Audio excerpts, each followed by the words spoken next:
जरा सी छूट क्या मिली। अच्छा खासा राजमहल का कमरा नर्क में बदल दिया। जहां मन किया वहां थूक दिया, जहां मन किया वहां मल त्याग कर दिया। कुम्हार परिवार की मचाई गंदगी से परेशान हो उनकी सेवा में दूसरी बार भेजे नौकर भी भाग खड़े हुए। अंततः राजा विक्रमादित्य ने खुद उनकी सेवा करने की ठानी।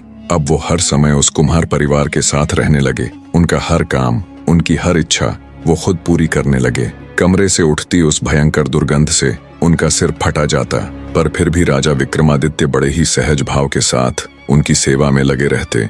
कई बार तो कुम्हार उनसे अपने पैर तक दबवाते और राजा विक्रमादित्य एक राजा होते हुए भी बिना किसी संकोच के उनके पैर तक दबाते। ऐसे ही कई दिन बीत गए।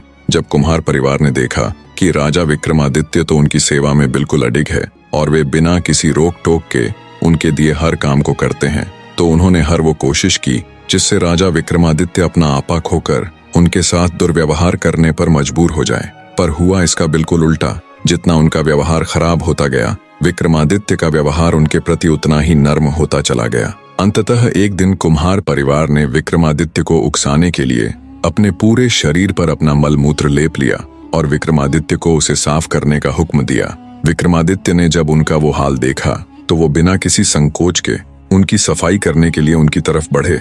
पर जैसे ही वो उनके पास गए, तभी एक दिव्य प्रकाश के साथ पूरा कुम्हार परिवार अपने असली रूप में आ गया। दरअसल वो कोई निर्धन कुम्हार नहीं, बल्कि खुद वरुण देव थे, जो अपने परिवार सहित राजा विक्रमादित्य की परीक्षा लेने के लिए आए हुए थे।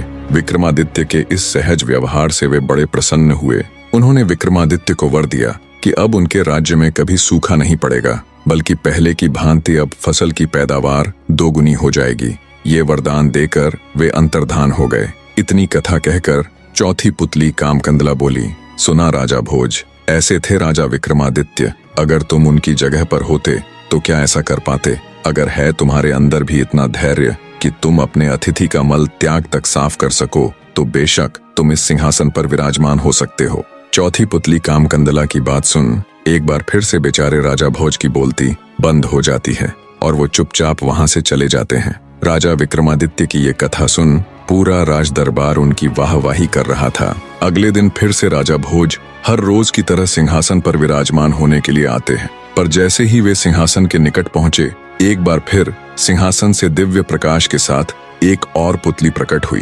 दिव्य सिंहासन से प्रकट हुई पांचवी पुतली का नाम लीलावती था। लीलावती और राजा भोज के मध्य फिर वही बात सवाल जवाब हुए और अंततः पांचवी पुतली लीलावती भी महान राजा विक्रमादित्य की एक और कथा का बखान करना शुरू करती है। तो सुनो राजन।